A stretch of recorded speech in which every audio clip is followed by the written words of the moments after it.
നമസ്കാരം. പകൽ വാർത്ത തുടങ്ങുന്നു. പ്രധാന തലക്കെട്ടുകൾ നോക്കാം.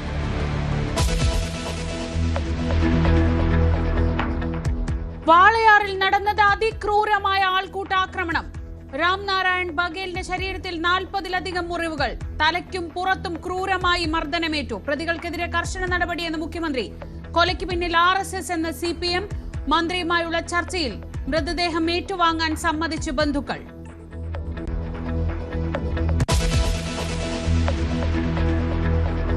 ചരിത്രം കുറിക്കാൻ എറണാകുളം ജനറൽ ആശുപത്രി. സർക്കാർ ആശുപത്രിയിൽ രാജ്യത്താദ്യമായി ഹൃദയമാറ്റ ശസ്ത്രക്രിയ. കൊല്ലം സ്വദേശിയുടെ ഹൃദയം മാറ്റിവെക്കുന്നത് നേപ്പാൾ സ്വദേശിയായ 22-കാരിക്ക്. ഷിബുവിന്റെ ഹൃദയവും മറ്റ് അവയവങ്ങളുമായി തിരുവനന്തപുരത്ത് നിന്ന് എയർ ആംബുലൻസ് കൊച്ചിക്ക്.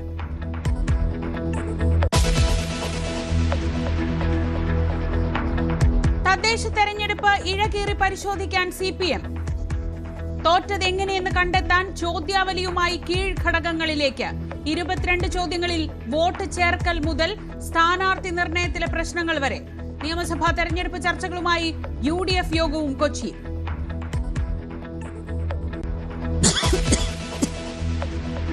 നിർവഹിക്കുമെന്ന് അയ്യപ്പനാമത്തിൽ സത്യപ്രതിജ്ഞ ചെയ്യുന്നു.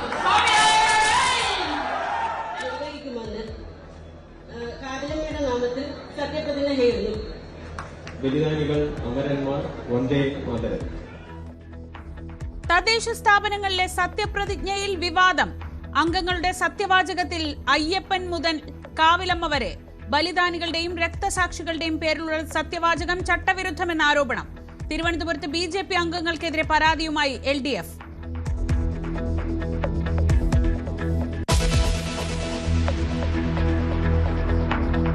സ്വകാര്യ സ്കൂളുകളിൽ ക്രിസ്തുമസ് ആഘോഷം വിലക്കിയെന്ന വിദ്യാഭ്യാസ മന്ത്രിയുടെ പ്രസ്താവനയിൽ വിവാദം.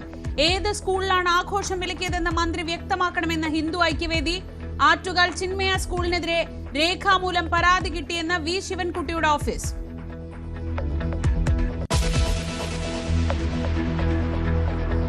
കലാപം ശമിക്കാതെ ബംഗ്ലാദേശ്. രാജ്യവ്യാപകമായി സംഘർഷം.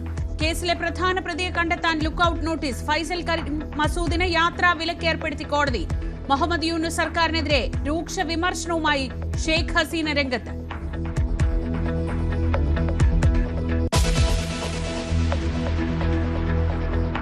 രാജ്യത്തിന്റെ ഹൃദയം തൊടുകയാണ് കൊച്ചി.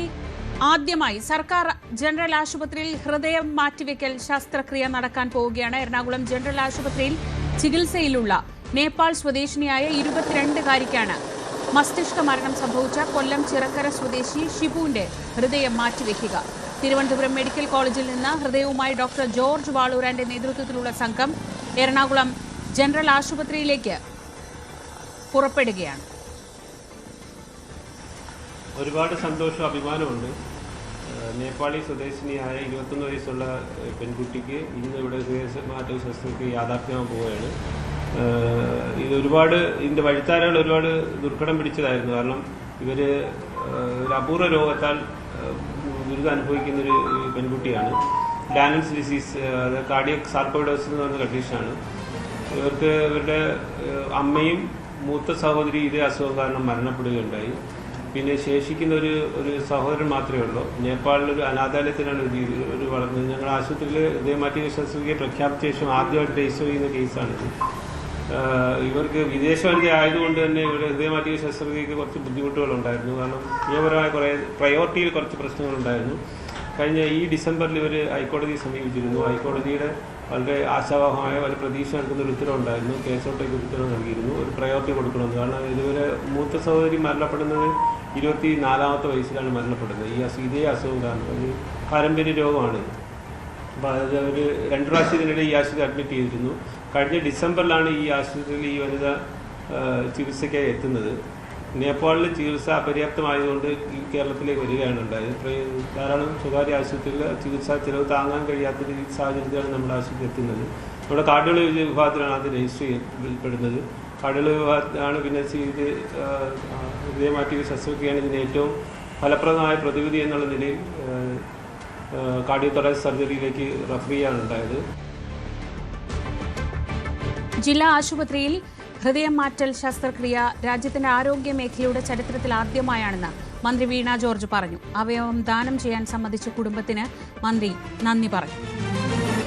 46 വയസ്സുള്ള മസ്തിഷ്ക മരണം സംഭവിച്ച ഷിബു എന്ന വ്യക്തിയുടെ അവയവങ്ങളാണ് ഇപ്പോൾ പലർക്ക് അവയവദാന പ്രക്രിയയിലൂടെ നൽകുന്നത്. ആ കുടുംബത്തോട് പ്രത്യേകമായിട്ട് നന്ദി അറിയിക്കുന്നു. കാരണം തീവ്ര ദുഃഖത്തിലും പ്രിയപ്പെട്ട ഷിബുവിൻ്റെ അവയവങ്ങൾ ദാനം ചെയ്യുന്നതിനു വേണ്ടി തീരുമാനമെടുത്ത കുടുംബത്തിൻ്റെ ഒരു നടപടി വലിയ നിലയിൽ അത് വലിയ മഹത്തരമാണ്. പ്രത്യേകം നന്ദി അറിയിക്കുന്നു. കുടുംബത്തിൻ്റെ ദുഃഖത്തിൽ പങ്കുചേരുകയും ചെയ്യുന്നു. തിരുവനന്തപുരം മെഡിക്കൽ കോളേജിലാണ് മസ്തിഷ്ക മരണം സർട്ടിഫൈ ചെയ്തത്. അതിനെ തുടർന്ന് കുടുംബത്തിൻ്റെ അനുമതിയോടുകൂടി ഹൃദയം എറണാകുളം ജനറൽ ആശുപത്രിയിൽ അവയവദാന പ്രക്രിയയിലൂടെ ഒരാൾക്ക് ഹൃദയം മാറ്റിവയ്ക്കൽ ശസ്ത്രക്രിയ നടക്കും. അതുകൂടാതെ വൃക്ക തിരുവനന്തപുരം മെഡിക്കൽ കോളേജിൽ തന്നെ ഒരെണ്ണം, മറ്റൊരു കൊല്ലത്തുള്ള ഒരു മെഡിക്കൽ കോളേജിലാണ്, സ്വകാര്യ മെഡിക്കൽ കോളേജിലാണ്. തിരുവനന്തപുരം റീജിയണൽ ഇൻസ്റ്റിറ്റ്യൂട്ട് ഓഫ് ഒഫ്താൽമോളജിയിൽ സർക്കാർ കണ്ണാശുപത്രിയിൽ കണ്ണുകൾ ദാനം നൽകിയിട്ടുണ്ട്. അവിടെ അതിൻ്റെ ശസ്ത്രക്രിയകൾ നടക്കും. കരൾ ഇതുപോലെ എറണാകുളത്തുള്ള ഒരു സ്വകാര്യ ആശുപത്രിയിൽ എന്നുള്ളതാണ് ആദ്യം. ഇപ്പോൾ ഈ ഘട്ടത്തിൽ അതിൻ്റെ ശസ്ത്രക്രിയക്ക് ആരംഭിച്ചിട്ടുണ്ട്. റിട്രീവലിൻ്റെ ശസ്ത്രക്രിയ ആരംഭിച്ചിട്ടുണ്ട്. ബഹുമാനപ്പെട്ട മുഖ്യമന്ത്രിയുടെ നിർദ്ദേശത്തിൻ്റെ അടിസ്ഥാനത്തിൽ ആഭ്യന്തര വകുപ്പിൻ്റെ ഹെലികോപ്റ്റർ ഇതിനു വേണ്ടിയിട്ട് സജ്ജമായിട്ടുണ്ട്. തിരുവനന്തപുരത്ത് നിന്ന് അല്പസമയത്തിനകം ഹൃദയവുമായി എറണാകുളത്തേക്ക് ഈ ഹെലികോപ്റ്റർ അവിടേക്ക് പോകും. അവിടെ മറ്റ് ക്രമീകരണങ്ങളെല്ലാം പൂർത്തിയായിട്ടുണ്ട്. ഡാനി പോൾ കൊച്ചിയിൽ നിന്ന് വിവരങ്ങളുമായി. ഡാനി, ഇങ്ങനെ ഹൃദയ ദൗത്യവുമായി തിരുവനന്തപുരത്ത് നിന്ന് എയർ ആംബുലൻസ് കൊച്ചിയിലേക്ക് വരുന്നത് ആദ്യമായിട്ടല്ല. പക്ഷേ ഈ വരവ് ചരിത്രത്തിലേക്കാണ്. രാജ്യത്ത് തന്നെ ആദ്യമായി ഒരു സർക്കാർ ആശുപത്രിയിൽ ഏതൊരു സാധാരണക്കാരനും താങ്ങാനാവുന്ന തരത്തിൽ അങ്ങനെ ഒരു ശസ്ത്രക്രിയ നടത്തുക എന്ന് പറയുന്നത് വലിയ പ്രതീക്ഷ നൽകുന്ന ഒരു കാര്യമാണ്. നേരത്തെ തന്നെ എറണാകുളം ജനറൽ ആശുപത്രി അതിന് സജ്ജമായിരുന്നു. ഇപ്പോഴാണ് നിയമപരമായി അതിന് സാധിക്കുന്നത്. അപ്പോൾ ആ ചരിത്ര മുഹൂർത്തം എങ്ങനെയാണ് അവിടെ തയ്യാറെടുത്തിട്ടുള്ളത്?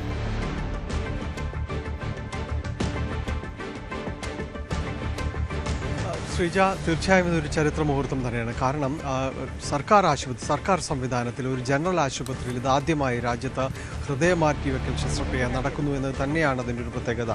സാധാരണക്കാർക്കും ഇത് ഉൾക്കൊള്ളാൻ കഴിയുന്ന രീതിയിലേക്ക് അവർക്ക് കൂടി ഇത്തരം സംവിധാനങ്ങളിലേക്ക്, ഈ ചികിത്സാ സംവിധാനങ്ങളിലേക്ക് അടുക്കണമെങ്കിൽ സർക്കാർ സംവിധാനങ്ങളിലൂടെ മാത്രമേ ആ ചിലവ് ഉൾക്കൊണ്ടുകൊണ്ട് അവർക്ക് മുന്നോട്ട് പോകാനായിട്ട് സാധിക്കുകയുള്ളൂ. സ്വകാര്യ ആശുപത്രിയിൽ അതിഭീമമായ ഈ ചിലവുകളൊന്നും താങ്ങാൻ സാധാരണക്കാരന് കഴിയുകയില്ല. ആ ഘട്ടത്തിലാണ് ഈ സംസ്ഥാന സർക്കാർ ഈ ഒരു നടപടികളുമായി മുന്നോട്ട് പോകുന്നത്. കഴിഞ്ഞ വർഷമാണ് 70 കോടി രൂപ ചെലവിൽ എറണാകുളം ജനറൽ ആശുപത്രിയിൽ പുതിയ ബ്ലോക്കും അതിൻ്റെ അനുബന്ധ സംവിധാനങ്ങളും അടക്കം ഏത് ശസ്ത്രക്രിയകളും ചെയ്യാൻ പര്യാപ്തമാകും വിധം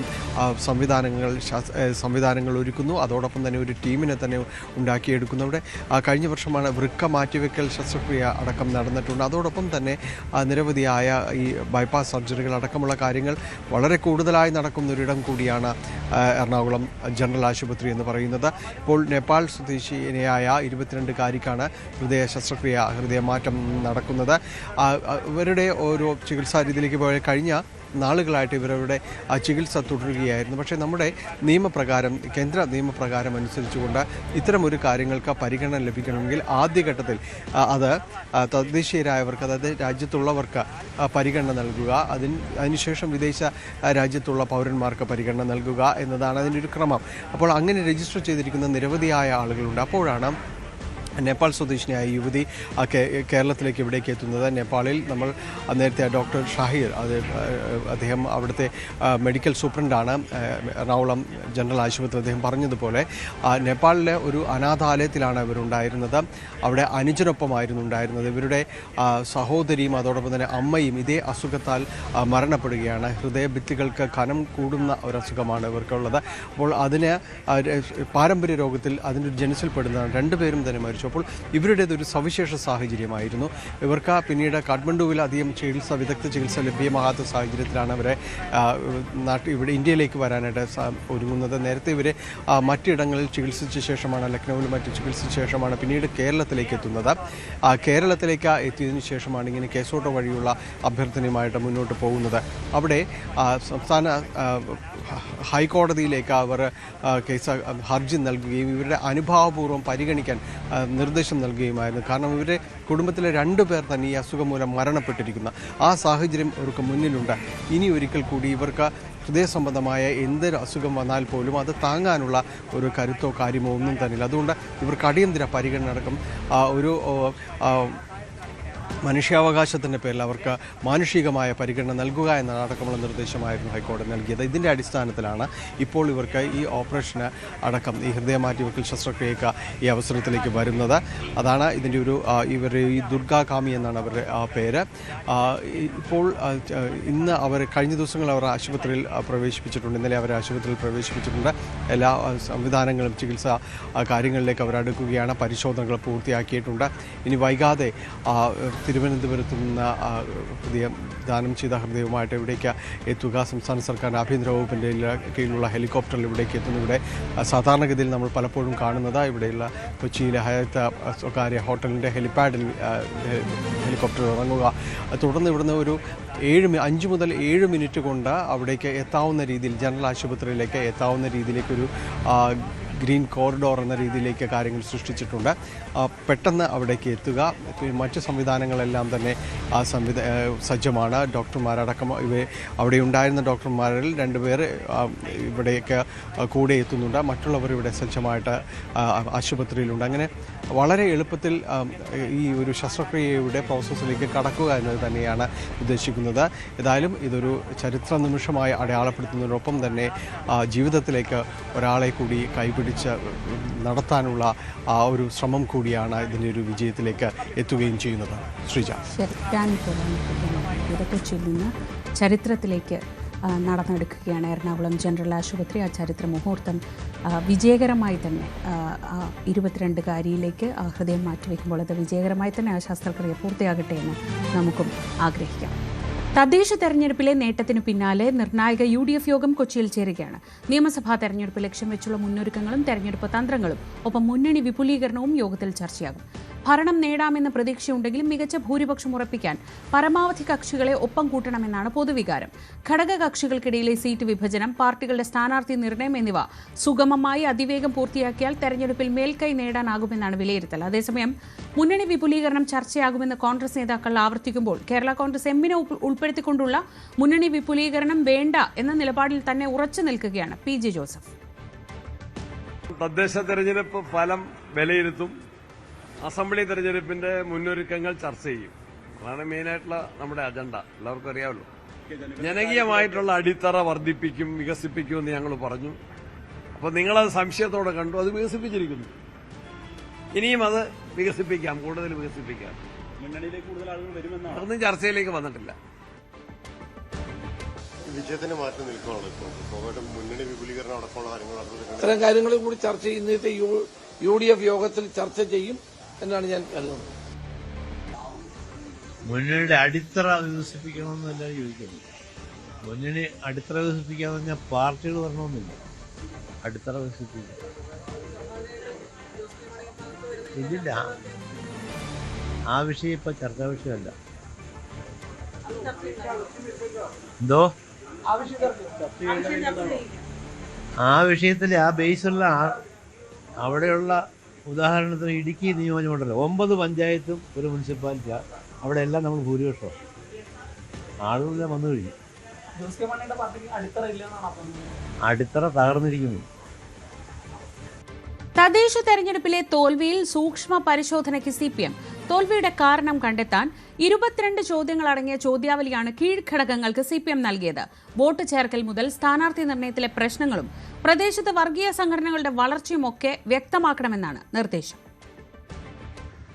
സംസ്ഥാന കമ്മിറ്റി ചർച്ച ചെയ്ത് തയ്യാറാക്കുന്ന തെരഞ്ഞെടുപ്പ് അവലോകന റിപ്പോർട്ട് കീഴ്ഘടകങ്ങളിലേക്ക് നൽകുക എന്നതാണ് CPMന്റെ പരമ്പരാഗത രീതി. സംസ്ഥാന കമ്മിറ്റി താഴോട്ടുള്ള ഘടകങ്ങളിലേക്ക് ജില്ലാ കമ്മിറ്റികളും ജില്ലാ സെക്രട്ടേറിയറ്റുകളും അവിടെ നിന്ന് ബ്രാഞ്ച് തലം വരെയുള്ള കമ്മിറ്റികൾക്ക് തെരഞ്ഞെടുപ്പ് അവലോകന റിപ്പോർട്ട് ചർച്ച ചെയ്യാൻ നൽകും. അവിടെ നിന്നുള്ള അഭിപ്രായങ്ങൾ കൂടി ക്രോഡീകരിച്ചാണ് പിന്നീട് ഈ തെരഞ്ഞെടുപ്പ് അവലോകനം അന്തിമമാക്കുന്നത്. എന്നാൽ ഇത്തവണ അതിൽ നിന്ന് വ്യത്യസ്തമായ രീതിയാണ് CPM സ്വീകരിക്കുന്നത്. സംസ്ഥാന സെക്രട്ടേറിയറ്റ് പ്രാഥമികമായി മാത്രം വിലയിരുത്തി കീഴ്ഘടകങ്ങളോട് ഈ തെരഞ്ഞെടുപ്പ് പരാജയത്തിന്റെ കാര്യകാരണങ്ങൾ വിശദമായി വിശദമായി തന്നെ ചർച്ച ചെയ്ത് അറിയിക്കാനാണ് CPM-ന്റെ സംസ്ഥാന നേതൃത്വം നിർദ്ദേശം നൽകിയിരിക്കുന്നത്. അതിന്റെ ഭാഗമായ ഒരു ചോദ്യാവലി 22 ചോദ്യങ്ങളുണ്ടെങ്കിൽ ചോദ്യാവലിയും CPM കീഴ്ഘടകങ്ങൾക്ക് ബൂത്ത് കമ്മിറ്റികൾ വരെയുള്ളവർക്ക് നൽകിയിട്ടുണ്ട്.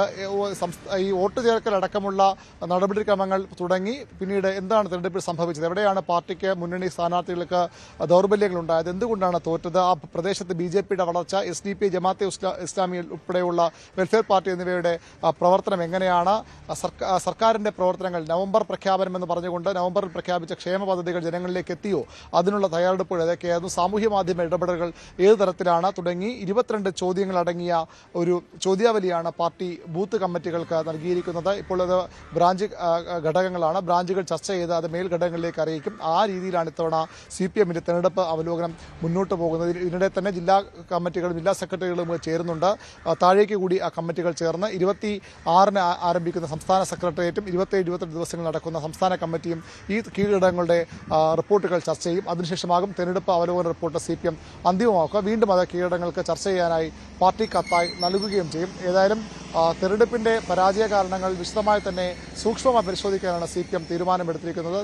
വലിയ തിരിച്ചടി ഉണ്ടായെന്ന നേതാക്കൾ സമ്മതിക്കുന്നുണ്ട്. പക്ഷേ അത് തിരുത്താൻ വളരെ ചുരുങ്ങിയ സമയം മാത്രമേ ഉള്ളൂ. ഫെബ്രുവരി അവസാന വാരത്തോടുകൂടി നിയമസഭാ തെരഞ്ഞെടുപ്പ് പ്രഖ്യാപിക്കാനാണ് സാധ്യത. അങ്ങനെയെങ്കിൽ അതിനു മുമ്പ് തന്നെ തെറ്റുകൾ തിരുത്തി ജനവിശ്വാസം വീണ്ടെടുക്കാനുള്ള നടപടികളിലേക്ക് കടക്കാനാണ് CPM സർക്കാരും ഒരുങ്ങുന്നത്. അതിന്റെ ഭാഗമാണ് ഇത്തരത്തിലൊരു കീഴ്ഘടകങ്ങൾ വരെ ഒരു സൂക്ഷ്മ തലത്തിലുള്ള പരിശോധനയ്ക്ക് CPM നടപടികളുമായി മുന്നോട്ട് പോകുന്നത്. ഭാരതാംബയുടെ നാമത്തിലും ശ്രീരാമന്റെയും അയ്യപ്പന്റെയും ഒക്കെ പേരിലും സത്യപ്രതിജ്ഞ ചെയ്തവർക്ക് പണിയാവും. സത്യപ്രതിജ്ഞ നിയമവിരുദ്ധമെന്ന് ചൂണ്ടിക്കാണിച്ച് തദ്ദേശ വകുപ്പ് സെക്രട്ടറിക്ക് പരാതി ലഭിച്ച സാഹചര്യത്തിൽ ഇവർ വീണ്ടും സത്യപ്രതിജ്ഞ ചെയ്യേണ്ടി വരും. VS-ന്റെയും ഉമ്മൻചാണ്ടിയുടെയും നാമത്തിൽ സത്യപ്രതിജ്ഞ ചെയ്തവർക്കും ഇത് ബാധകമാണ്. ചട്ടപ്രകാരം ദൈവനാമത്തിലോ ദൃഢപ്രതിജ്ഞയ്ക്കോ മാത്രമാണ് അനുമതിയുള്ളത്.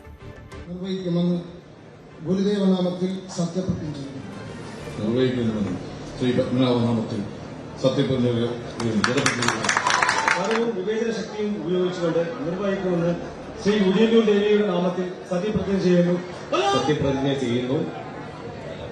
ബലിദാനികൾ അമരന്മാർ വന്ദേ മാതരം.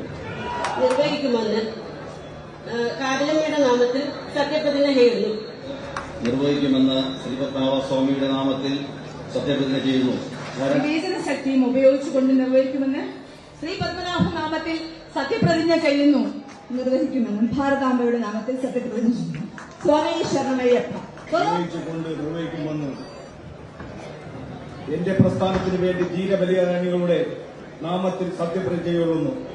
നിർവഹിക്കുമെന്ന് തിരുവല്ലം പരശുരാമന്റെ നാമത്തിൽ സത്യപ്രതിജ്ഞ ചെയ്യുന്നു. നിർവഹിക്കുമെന്ന് ശ്രീ പത്മനാഭസ്വാമിയുടെ നാമത്തിൽ സത്യപ്രതിജ്ഞ ചെയ്യുന്നു.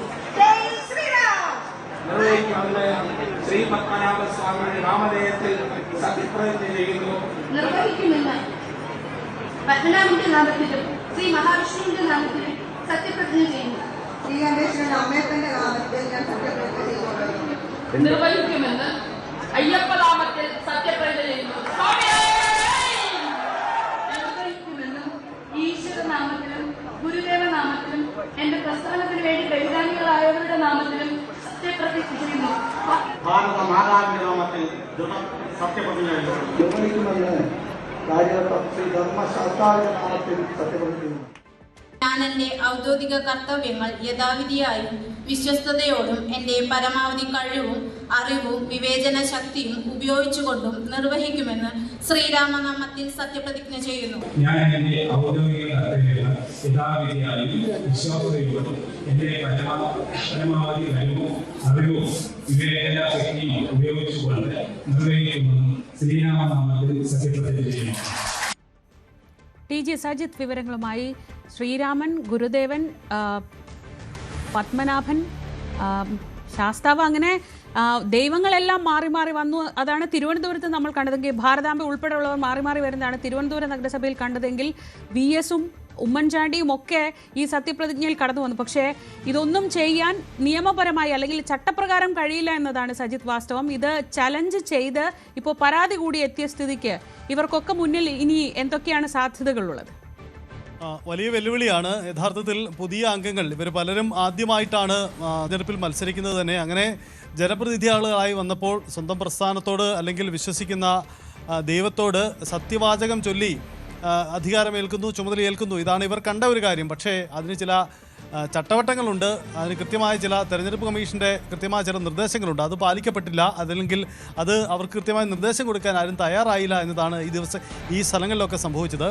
തിരുവനന്തപുരം നഗരസഭയിൽ കണ്ട കാഴ്ചയാണ്. പത്മനാഭൻ്റെ ദാസന്മാരായി ഞങ്ങൾ നഗരം ഭരിക്കുന്നു എന്ന ഒരു പ്രതീതി ജനിപ്പിച്ചുകൊണ്ടാണ് BJP അംഗങ്ങൾ എത്തിയത്. അത് പക്ഷേ സത്യപ്രതിജ്ഞയിൽ ചട്ടലംഘനമായി മാറി എന്നതാണ് സാഹചര്യം. ശ്രീജ നേരത്തെ സൂചിപ്പിച്ചതുപോലെ ഒന്നുകിൽ ദൈവനാമത്തിൽ അല്ലെങ്കിൽ ദൃഢപ്രതിജ്ഞ. ദൈവനാമത്തിൽ എന്ന് പറയുമ്പോഴും അതിൽ അള്ളാഹുവിൻ്റെയോ ക്രിസ്തുവിൻ്റെ പേരോ ഉപയോഗിക്കാനും അവകാശമുണ്ട്, അതുവരെ പ്രശ്നമില്ല. പക്ഷേ അതിനപ്പുറത്തേക്കുള്ള പേര് പരാമർശിക്കുന്ന എല്ലാം ചട്ടലംഘനമായി മാറുക എന്നതാണ്. അതിൽ ഹിന്ദു ദൈവങ്ങളുടെയൊക്കെ പേരെടുത്ത് വിളിച്ച് സത്യം ചെയ്തവരുണ്ട്, ശരണം വിളിച്ചവരുണ്ട്. ഇതെല്ലാം ചട്ടലംഘനമായി മാറുന്നു എന്നതാണ് സാഹചര്യം. ഉമ്മൻചാണ്ടിയുടെയും VS അച്യുതാനന്ദൻ്റെയും ഒപ്പം ബലിദാനികളുടെയും ധീര രക്തസാക്ഷികളുടെയും ഒക്കെ പേര് പറഞ്ഞ് സത്യം ചെയ്തവരുണ്ട്. ഇതെല്ലാം ചട്ടലംഘനമാകുന്നു എന്നതാണ് സാഹചര്യം. കൃത്യമായി ഇലക്ഷൻ കമ്മീഷൻ നിർദ്ദേശിച്ച ആ രീതിയിൽ തന്നെ നടക്കണം. അതിനപ്പുറത്തേക്ക് പോയ ചട്ടലംഘനമാവും. ഇതുവരെ തദ്ദേശ വകുപ്പ് സെക്രട്ടറിക്ക് പരാതി ഒരെണ്ണം കിട്ടിക്കഴിഞ്ഞു. കൂടുതൽ പരാതികൾ കിട്ടാൻ സാധ്യതയുണ്ട്. അങ്ങനെയെങ്കിൽ തിരുത്തലുകൾ വേണ്ടിവരും. 30 ദിവസത്തെ സമയത്തിനുള്ളിൽ ഇവർ സത്യവാചകം മാറ്റി ചൊല്ലേണ്ടി വരും. ചില തദ്ദേശ സ്ഥാപനങ്ങളിൽ ഈ വീഴ്ച കണ്ടെത്തിയപ്പോൾ തന്നെ വരണാധികാരി അപ്പോൾ തന്നെ ഇടപെട്ട് സത്യവാചകം മാറ്റി ചൊല്ലിച്ച ഇടങ്ങളുണ്ട്. പക്ഷേ മറ്റു പലയിടത്തും അത് ഉണ്ടായിട്ടില്ല എന്നതാണ് സാഹചര്യം. എന്തായാലും ഈ ഇടങ്ങളിൽ കയ്യടിക്ക് വേണ്ടിയും മറ്റും ഇത്തരം രീതിയിൽ സത്യവാചകം ചൊല്ലിയവർ അത് മാറ്റി ചൊല്ലേണ്ടി വരും. അല്ലെങ്കിൽ അവർക്ക് ജനപ്രതിനിധികളായി തുടരാൻ കഴിയില്ല എന്നതാണ് സാഹചര്യം. വലിയ പണിയാണ് അവരെ കാത്തിരിക്കുന്നത്. തെരഞ്ഞെടുപ്പ് കേസായി ഉമേഷ് ചള്ളിയിൽ സത്യപ്രതിജ്ഞ മാറിയൊരു ചരിത്രം നമുക്ക് മുന്നിലുണ്ട്. അന്ന് അദ്ദേഹം ഗുരുദേവൻ്റെ നാമത്തിലായിരുന്നു സത്യപ്രതിജ്ഞ ചെയ്തത്. പക്ഷേ പിന്നീട് അത് മാറ്റി ചൊല്ലേണ്ട സാഹചര്യം വന്നിരുന്നു. ഈ സാഹചര്യം ഇത് നിലനിൽക്കുമ്പോൾ തന്നെയാണ് വാർഡിലെ ജനങ്ങളെയൊക്കെ ഒന്ന് കയ്യിലെടുക്കാമെന്ന് കരുതി, അല്ലെങ്കിൽ അവിടുത്തെ ദൈവത്തെ ഒന്ന് കയ്യിലെടുക്കാമെന്നൊക്കെ കരുതി ആ ദൈവത്തിൻ്റെ പേരിലൊക്കെ സത്യപ്രതിജ്ഞ ചെയ്തവർക്ക് ഒരു തവണ കൂടി സത്യപ്രതിജ്ഞ ചെയ്യേണ്ടി വരും, ചട്ടലംഘനം ഒഴിവാക്കണമെങ്കിൽ എന്ന സാഹചര്യം ഇപ്പോൾ നിലവിൽ വന്നിട്ടുള്ളത്. മറ്റു വാർത്തകളിലേക്ക്. പാലക്കാട് വാളയാറിൽ ആൾക്കൂട്ടാക്രമണത്തിൽ കൊല്ലപ്പെട്ട രാംനാരായൺ ബഘേലിന് വടികൊണ്ട് പുറത്തും തലയ്ക്കും ക്രൂരമായി മർദ്ദനമേറ്റിരുന്നുവെന്ന് റിമാൻഡ് റിപ്പോർട്ട്. പരിശോധനയിൽ രാംനാരായണന്റെ ശരീരത്തിൽ 40-ലധികം മുറിവുകളാണ് കണ്ടെത്തിയത്. ആൾക്കൂട്ട കൊലയ്ക്ക് പിന്നിൽ സംഘപരിവാറിന്റെ വിദ്വേഷ രാഷ്ട്രീയമാണെന്ന വിമർശനം ശക്തമാക്കി CPM രംഗത്ത് വന്നു. കുടുംബത്തിന് നീതി ഉറപ്പാക്കുമെന്നും പ്രതികൾക്കെതിരെ കർശന നടപടിയെടുക്കുമെന്നും മുഖ്യമന്ത്രി പിണറായി വിജയൻ വ്യക്തമാക്കി. മന്ത്രി K രാജനുമായി നടത്തിയ ചർച്ചയിൽ നടപടിക്രമങ്ങൾ പൂർത്തീകരിച്ച് മൃതദേഹം ഏറ്റുവാങ്ങാൻ കുടുംബം സമ്മതിച്ചു. രാംനാരായൺ ബഘേലിന്റെ കുടുംബത്തിനുള്ള സഹായധനം മന്ത്രിസഭായോഗം തീരുമാനിക്കും. പാലക്കാട് ആൾക്കൂട്ട ആക്രമണത്തിനിരയായി കൊല്ലപ്പെട്ട രാംനാരായൺ ബഘേലിന്റെ മൃതദേഹം കുടുംബം ഏറ്റുവാങ്ങും. മന്ത്രി രാജനുമായി നടത്തിയ ചർച്ചയ്ക്ക് ശേഷമാണ് കുടുംബം മൃതദേഹം ഏറ്റുവാങ്ങാൻ തീരുമാനിച്ചിട്ടുള്ളത്. അതിന്റെ അടിയന്തര ധനസഹായം മന്ത്രിസഭാ യോഗം തീരുമാനിക്കുമെന്നാണ് അറിയാൻ കഴിഞ്ഞത്. നേരത്തെ 10 ലക്ഷം രൂപ നൽകാം എന്ന് പറഞ്ഞിരുന്ന സാഹചര്യത്തിൽ അത് പറ്റില്ല, 25 ലക്ഷം രൂപ നൽകാതെ മൃതദേഹം ഏറ്റുവാങ്ങില്ല എന്നുള്ള നിലപാടിലായിരുന്നു കുടുംബം. അതിനുശേഷമാണ് മന്ത്രി രാജൻ ഇതുമായി ബന്ധപ്പെട്ട് അവർ കുടുംബവുമായി ചർച്ച നടത്തിയതും ഈ ധനസഹായം നൽകാം എന്ന് മന്ത്രിസഭായോഗം തീരുമാനിക്കുകയും ചെയ്തത്. മൃതദേഹം ഏറ്റുവാങ്ങാനുള്ള തയ്യാറെടുപ്പിൽ അല്ലെങ്കിൽ മൃതദേഹം ഏറ്റുവാങ്ങാനുള്ള തീരുമാനത്തിലാണ് കുടുംബമുള്ളത്.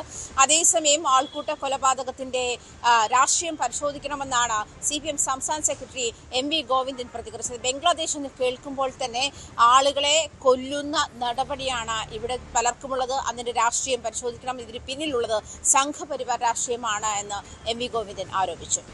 ആൾക്കൂട്ട കൊലപാതകം ഉൾപ്പെടെയുള്ള ഒരു കാര്യവും കേരളത്തിൽ അനുവദിക്കാൻ പാടുള്ളതല്ല. ജനാധിപത്യ സമൂഹത്തിന്റെ ഭാഗമായിട്ട് മതനിരപേക്ഷ ഉള്ളടക്കമുള്ള ഒരു സമൂഹത്തിൽ സാധിക്കുന്നില്ല. ഈ ബംഗ്ലാദേശിൽ വരുന്ന ആളാണ് എന്ന് പറഞ്ഞാണ് ആ പാവ മനുഷ്യനെ അടിച്ചിരിക്കുന്നത്. ബംഗ്ലാദേശ് വിദ്വേഷ രാഷ്ട്രീയമാണ് കേരളത്തിലുള്ളത്. അതിന്റെ ഭാഗമായിട്ടാണ് ബംഗ്ലാദേശി എന്ന് കേൾക്കുമ്പോൾ തന്നെ പുറത്തുനിന്ന് വരുന്ന ഒരാളെ ഉൾക്കൊള്ളാനാകാതെ അത്തരത്തിൽ ആരോപിച്ച് കൊലപ്പെടുത്തുന്ന സാഹചര്യത്തിലേക്കാണ് പോകുന്നതെന്നും MP രാജേഷും ആരോപിച്ചു. RSS ഉണ്ടാക്കിയ ഒരു വിദ്വേഷ രാഷ്ട്രീയം, വംശീയ വിദ്വേഷം, അതാണ് ഇതിന്റെ കാരണം എന്നതാണ്. പുറത്തുനിന്ന് വരുന്നവരെയെല്ലാം ശത്രുക്കളായിട്ട് കാണുന്ന അവരെല്ലാം ബംഗ്ലാദേശികളാണ്, മലയാളിയല്ലാത്ത ഏതൊരാളും ബംഗ്ലാദേശിയാണ് എന്നതാണ് RSS കേരളത്തിൽ നടത്തുന്ന പ്രചരണം. അങ്ങനെ ചാപ്പകുത്തുകയും മുദ്രകുത്തുകയും എന്നിട്ട് അവരെ തല്ലിക്കൊല്ലുകയും ചെയ്യുക എന്നതാണ്. അതേസമയം ആൾക്കൂട്ട കൊലപാതകത്തിന് ആക്രമണത്തിനിരയായിട്ടുള്ള ഈ കൊലപാതകവുമായി ബന്ധപ്പെട്ട 5 പേരെയാണ് ഇതുവരെ പോലീസ് അറസ്റ്റ് ചെയ്തിട്ടുള്ളത്. ഈ 5 പേരുടെയും രാഷ്ട്രീയം RSS രാഷ്ട്രീയമാണ് എന്നാണ് ആരോപിക്കുന്നത്. CPM ആരോപിക്കുന്നത് അങ്ങനെയാണ്. അതേസമയം 1-ാം പ്രതി അനുവിന്റെ പേരിൽ നിരവധി ക്രിമിനൽ കേസുകൾ ഉണ്ട് എന്നാണ് അറിയാൻ കഴിയുന്നത്. ഈ പ്രതികളുടെ എല്ലാം ക്രിമിനൽ പശ്ചാത്തലം കൂടി പരിശോധിച്ചായിരിക്കും കൂടുതൽ നടപടിക്രമങ്ങളിലേക്ക് പോവുക.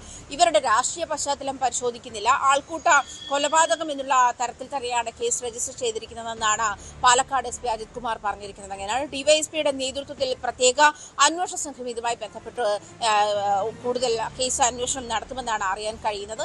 അതേസമയം തന്നെ ഈ ആൾക്കൂട്ട കൊലപാതകത്തിൽ ഇതുമായി ബന്ധപ്പെട്ട് നിരവധി സ്ത്രീകളും ഈ രാംനാരായണനെ മർദ്ദിച്ചു എന്നുള്ള കാര്യവും വ്യക്തമാണ്. ഇതുമായി ബന്ധപ്പെട്ട ആ സമയത്ത് ചിത്രീകരിച്ച വീഡിയോ പോലീസ് പരിശോധിച്ചുകൊണ്ടിരിക്കുകയാണ്. അതിനുശേഷമായിരിക്കും കൂടുതൽ പ്രതികളിലേക്ക് എത്തുന്നത്. അതേസമയം പലരും നാട് വിട്ടുപോയി ഈ ആൾക്കൂട്ട കൊലപാതകത്തിൽ പങ്കെടുത്തിട്ടുള്ള അല്ലെങ്കിൽ ഇയാളെ ആക്രമിച്ചിട്ടുള്ള പലരും നാട് വിട്ടുപോയി എന്നുള്ള വിവരവും പോലീസ് ഷെയർ ചെയ്യുന്നുണ്ട്. SCST വകുപ്പ് പ്രകാരം ഏതെങ്കിലും തരത്തിൽ കേസെടുക്കാനുണ്ടോ? ഈ രാംനാരായണന്റെ ജാതി അന്വേഷിച്ച ശേഷം അത്തരത്തിലൊരു നീക്കം കൂടിയുണ്ട്, അത്തരത്തിലൊരു സാധ്യത കൂടിയുണ്ടോ എന്ന് പരിശോധിക്കുമെന്നും പോലീസ് അറിയിച്ചിട്ടുണ്ട്. എന്തായാലും ആൾക്കൂട്ട കൊലപാതകം കേരളത്തിന്റെ പൈതൃകത്തിന് തന്നെ മാനക്കേടാകുന്ന ഒരു സാഹചര്യത്തിലേക്ക് നീങ്ങുകയാണെന്ന് രമേശ് ചെന്നിത്തലയും വ്യക്തമാക്കുന്ന സാഹചര്യമുണ്ടായി. എന്തായാലും കൂടുതൽ അന്വേഷണം ഇതുമായി ബന്ധപ്പെട്ട് ഉണ്ടാകുമെന്നാണ് പോലീസ് അറിയിച്ചിരിക്കുന്നത്. എന്നാലും നിലവിൽ രാഷ്ട്രീയ സാഹചര്യം അല്ല കണക്കിലെടുക്കുന്നത്. ആൾക്കൂട്ട കൊലപാതകത്തിൽ ആക്രമിക്കപ്പെട്ട സാഹചര്യം എന്താണ് എന്നുള്ള കാര്യമാണ് പരിശോധിക്കുന്നത്. മാത്രമല്ല ഇയാൾ മോഷണം നടത്തുന്ന സമയത്താണ് ഇദ്ദേഹത്തെ ആക്രമിച്ചതെന്ന് പറയുന്നു. അതേസമയം ബംഗ്ലാദേശിയാണ് എന്ന് ആരോപിച്ചുകൊണ്ടുള്ള ആക്രമണമാണ് എന്നുള്ളതാണ് പലയിടത്തും രാഷ്ട്രീയ ചർച്ചയാകുന്നത്. വാളയാറിലെ ആൾക്കൂട്ട കൊലപാതകത്തിന് പിന്നിൽ RSS എന്ന് CPI സംസ്ഥാന സെക്രട്ടറി ബിനോയ് വിശ്വം. ആൾക്കൂട്ട കൊലപാതകത്തിന്റെ മണ്ണാക്കി കേരളത്തെ മാറ്റാൻ ശ്രമം നടക്കുകയാണെന്നും ബിനോയ് വിശ്വം ആരോപിച്ചു. ശബരിമല സ്വർണ്ണക്കൊള്ളയിൽ SIT കഴിഞ്ഞ ദിവസം അറസ്റ്റ് ചെയ്ത സ്മാർട്ട് ക്രിയേഷൻ CEO പങ്കജ് ഭണ്ഡാരിയെയും ജ്വല്ലറി ഉടമ ഗോവർദ്ധനെയും വിശദമായി ചോദ്യം ചെയ്യാൻ അന്വേഷണ സംഘം നീക്കം തുടങ്ങി. റിമാൻഡിൽ തുടരുന്ന ഇവർക്ക് വേണ്ടി SIT ഇന്ന് കൊല്ലം വിജിലൻസ് കോടതിയിൽ കസ്റ്റഡി അപേക്ഷ സമർപ്പിക്കും. അതേസമയം തന്നെ കള്ളക്കേസിൽ കുടുക്കിയതാണെന്ന് ആരോപിച്ച് ഗോവർദ്ധൻ ഇന്ന് ഹൈക്കോടതിയിൽ ജാമ്യാപേക്ഷ സമർപ്പിച്ചു. SIT സ്വർണം പിടിച്ചെടുത്തത് ഭീഷണിപ്പെടുത്തിയാണെന്നും ജാമ്യാപേക്ഷയിൽ പറയുന്നു. ശബരിമല സ്വർണ്ണക്കൊള്ള കേസിൽ പ്രത്യേക അന്വേഷണ സംഘം സ്മാർട്ട് ക്രിയേഷനുമായി ബന്ധപ്പെട്ട അന്വേഷണത്തിലേക്ക് കടക്കുന്നതിന്റെ ഭാഗമായാണ് ഇന്ന് കസ്റ്റഡി അപേക്ഷ നൽകിയിരിക്കുന്നത്. ഇതിന്റെ ഭാഗമായി പങ്കജ് ഭണ്ഡാരിയെയും ഗോവർദ്ധനെയും കസ്റ്റഡിയിൽ എടുത്തുകൊണ്ട് ഈ ഒരു തെളിവെടുപ്പും അതിനൊപ്പം തന്നെ ഇതുമായി ബന്ധപ്പെട്ട കൂടുതൽ അന്വേഷണത്തിന്റെ തലത്തിലേക്ക് കടക്കാനുള്ള ഒരു സൂചനയാണ് ഇപ്പോൾ പ്രത്യേക അന്വേഷണ സംഘം മുന്നോട്ട് വെക്കുന്നത്.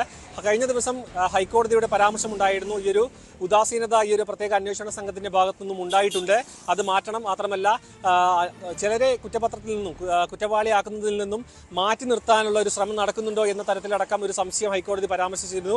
അതിനൊപ്പം തന്നെ പ്രധാനമായി എടുത്തു പറയേണ്ടത് ഈ ഒരു തെരഞ്ഞെടുപ്പുമായി ബന്ധപ്പെട്ട സമയത്ത് ഈ ഒരു അന്വേഷണം ഉന്നതരിലേക്ക് എത്തരുത് എന്നൊരു സമ്മർദ്ദം സർക്കാർ തലത്തിൽ ഉണ്ടായിട്ടുണ്ടോ എന്നായിരുന്നു പ്രതിപക്ഷത്തിന്റെ അടക്കം ആരോപണം. അത് ശരിവെക്കുന്ന തരത്തിലായിരുന്നു ഇപ്പോൾ ഹൈക്കോടതിയുടെ വിമർശനമടക്കം വന്നത്. അതിനുശേഷമാണ് പങ്കജ് ഭണ്ഡാരിയുടെയും ഒപ്പം 2019 ദേവസ്വം ബോർഡ് മെമ്പർമാരെ അടക്കം ചോദ്യം ചെയ്യാനും ഒപ്പം അറസ്റ്റിലേക്ക് അടക്കം കടക്കുമെന്ന സൂചന നൽകിക്കൊണ്ട് ഈ ഒരു പ്രത്യേക അന്വേഷണ സംഘം കൂടുതൽ നടപടികളിലേക്ക് കടന്നിരിക്കുന്നത്.